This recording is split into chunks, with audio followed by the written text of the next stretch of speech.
Populernya Bali sebagai destinasi favorit di dunia membuat banyak orang memimpikannya untuk berkunjung dan merasakan sensasi liburan di surgawi dewata. Pun begitu dengan kisah Arif, 25 tahun pemuda asal Depok, Jawa Barat yang sudah hampir 2 bulan ini menetap di Legian, Kabupaten Badung, Bali. Pemuda berperawakan tinggi kurus ini kini bekerja sebagai karyawan salah satu resto tepi pantai Legian setelah melewati masa-masa sulitnya untuk bisa berjuang mencapai Pulau Bali. Dikisahkan Arif, ia hanya bermodal uang Rp100.000 saat bertekad untuk merubah nasib di Bali usai rencana pernikahannya batal karena calon istrinya kedapatan berselingkuh. Patah hatinya tersebut membuat Arif kemudian berpamitan kepada ibunya untuk mencari kerja ke Bali. Uang Rp100.000 kemudian ia dapatkan dari kakaknya yang bekerja di toko bangunan di Jakarta yang kemudian dijadikan bekal untuk berangkat ke Bali. Dari Depok, Arif menggunakan jasa transportasi KRL untuk ziarah ke makam sang ayah sebelum akhirnya dia memutuskan ke Bali dengan cara menumpang kendaraan truk. Dimulai dengan perjalanannya dari Jakarta, ia menggunakan KRL menuju Cikarang. Setelah menunaikan sholat Asyar di sebuah masjid, tiba-tiba ada orang baik yang memberikan uang sebesar Rp50.000. Saya buat tulisan yang saya tempel di tas saya bahwa saya mau ikut nebeng.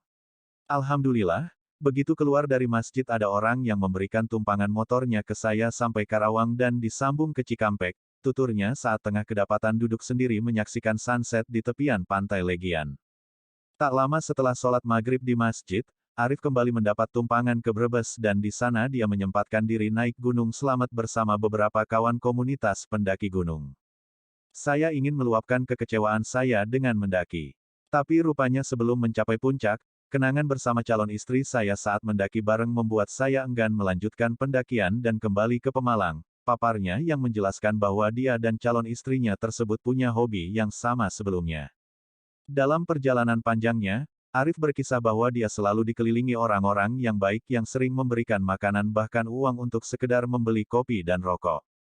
Berapa kali saya naik turun truk dan pick-up sampai akhirnya saya tiba di pelabuhan Gilimanuk. Perjalanan saya dilanjutkan kembali dengan menumpang pick-up ke Terminal Mengwi dilanjutkan numpang lagi tebengan sampai ke kawasan Dewi Sri, tuturnya.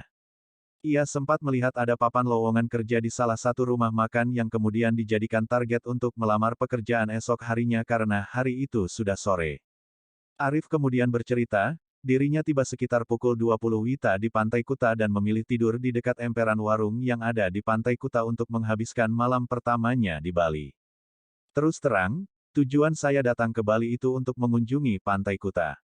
Jadi tak masalah walau tidur beralaskan pasir putih Pantai Kuta dan beratapkan langit, yang penting bisa beristirahat usai menempuh perjalanan panjang dari Depok menuju pulau yang dikenal indah ini, katanya. Besoknya, Arif menyempatkan menumpang mandi dan sholat di salah satu masjid di Jalan Kediri sebelum melamar di sebuah warung makan. Saya akhirnya diterima bekerja dengan gaji 1,3 juta per bulan dan diberikan fasilitas mes serta makan selama bekerja, ungkapnya. Bagi Arif, saat itu dirinya tak memperdulikan berapa upah yang didapatnya karena tujuan utamanya adalah dapat menyambung hidup dengan bekerja dan dapat tempat tinggal yang layak. Saya bekerja 9 jam sehari dengan aturan yang ketat dan makan apa adanya.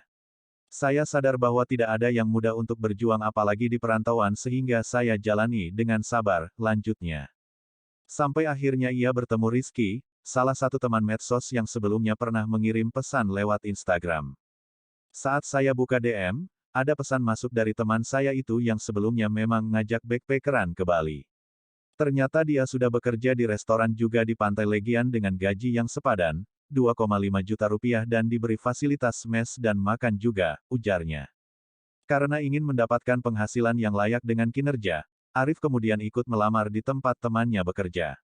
Alhamdulillah diterima dan tentunya jauh lebih layak dari pekerjaan saya sebelumnya, katanya berbinar. Setelah mendapatkan kehidupan yang layak, Arif mengaku sudah menata hatinya kembali usai hubungan yang dibinanya selama 4 tahun kandas begitu saja. Arif mengaku siap untuk mengejar impian dan cita-citanya di Bali ini karena menurutnya untuk mendapat pekerjaan di pulau ini lebih mudah dan tak perlu sogok-menyogok. Kalau di Depok, cari kerja susah dan apa-apa kadang harus pakai uang dan ini itunya ribet. Di sini saya bisa dapat kerjaan dan akan menata hidup serta masa depan saya, ujarnya. Bahkan menurutnya, Biaya hidup di Bali tidaklah tinggi seperti yang ditakutkan banyak orang karena terbukti dengan uang yang dimilikinya dia bisa bertahan hidup sampai mendapatkan pekerjaan. Sama-sama di baju. Oke. Ditempelin di sini. Itu saya dipanggil dan beliau ngasih uang saya 50.000 dengan kata beliau tuh buat ongkos saya. Jalan lagi, alhamdulillah habis sholat dapat tebengan motor sampai ke Karawang.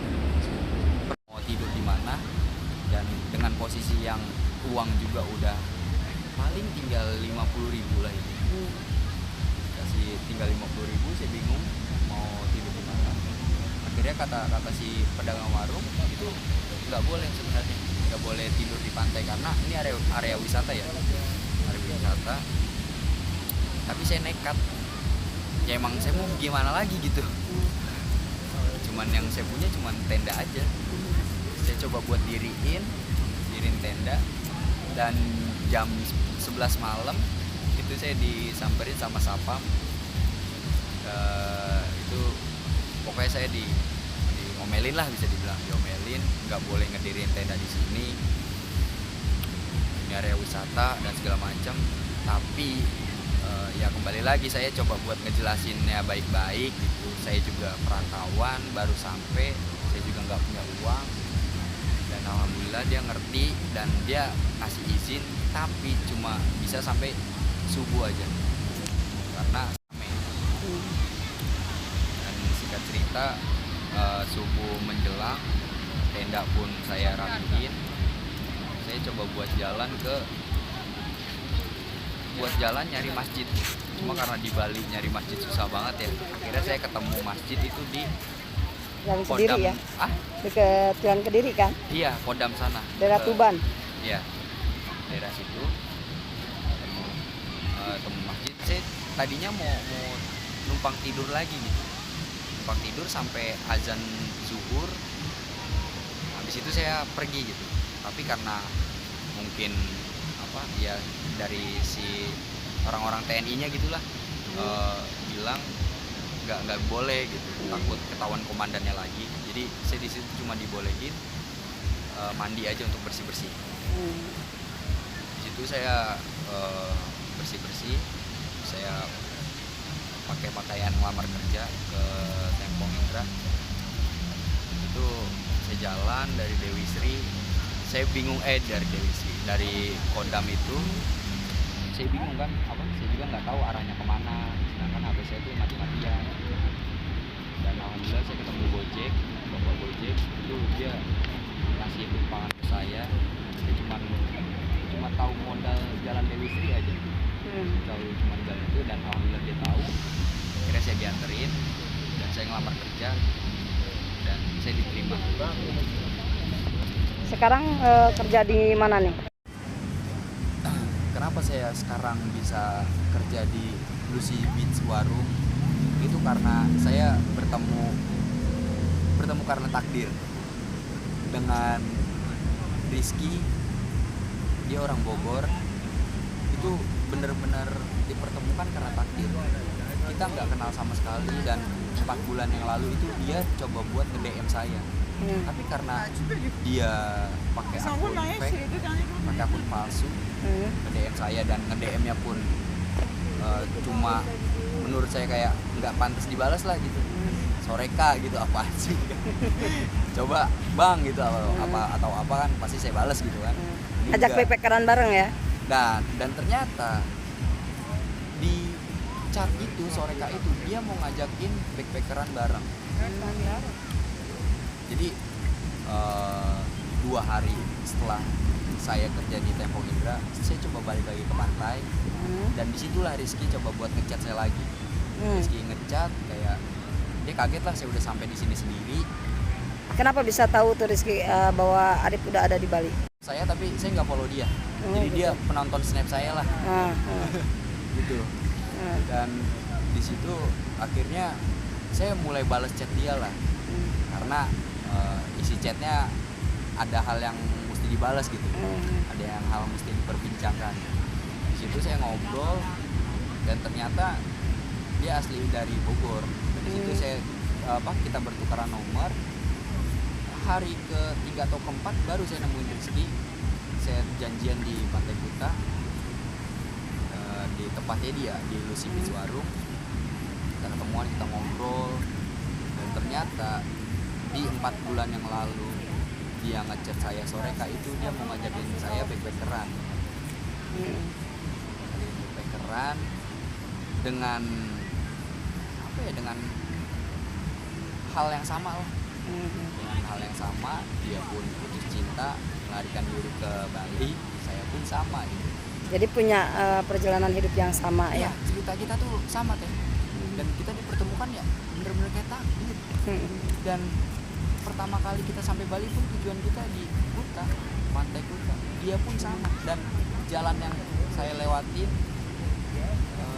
buat sampai ke Kuta itu pun sama. Benar-benar kayak takdir lah. Betul. Sampai akhirnya saya keluar dari Nasi Tembok Indra, saya kerja di Lucy Beach ini, dan sekarang tinggal bareng sama Rizky. Kerja dan tinggal bareng sama Rizky. Kerja dan tinggal bareng sama Rizky. Oke. Nah, mungkin ada kesan dan pesan mungkin untuk backpacker lain nih yang punya nasib yang sama dengan Rizky, yang mungkin punya keinginan untuk merantau juga ke Bali. Mungkin tepatnya enggak khususnya buat pemuda-pemuda yang putus cinta, karena banyak kan kasus pemuda atau apalah putus cinta, gantung diri, dia stres, jadi gila, banyak gitu. Bahkan bukan dari lingkungan saya pun ada, teman saya ada, satu kelurahan ada, bahkan sampai meninggal dunia. Dan ya mungkin yang bisa saya sampaikan, kalau memang putus cinta, apalagi kita belum punya kerjaan, kita ngerasa terhina, direndahin atau gimana, itu jangan sampai kita sakit yang berlarut-larut. Kalau memang punya hobi, kalau memang belum dapat kerja, usahakan terus cari kerja. Dan kalau bisa, kalau memang di satu kota itu nggak bisa dapat kerjaan, pindah ke kota lain. Kalau daki atau basicnya backpackeran atau apa, mendingan keluar, jangan tinggal di kota itu. Buat nenangin hati kita, karena sampai kapanpun bakalan terus keinget, kecuali kita udah punya kerjaan. Sekarang gimana nih Sekarang perasaannya setelah di Bali ini? ya alhamdulillah, sekarang Sudah move on ya? Udah move on, dan berdamainya tuh berdamai dengan apa ya, dengan semuanya lah, semua segala hal. Udah berdamai, dan ya prinsip saya tinggal sekarang sama orang tua. Sip. Semoga sukses ya Rif ya. Amin. Makasih sudah berbagi cerita di sini.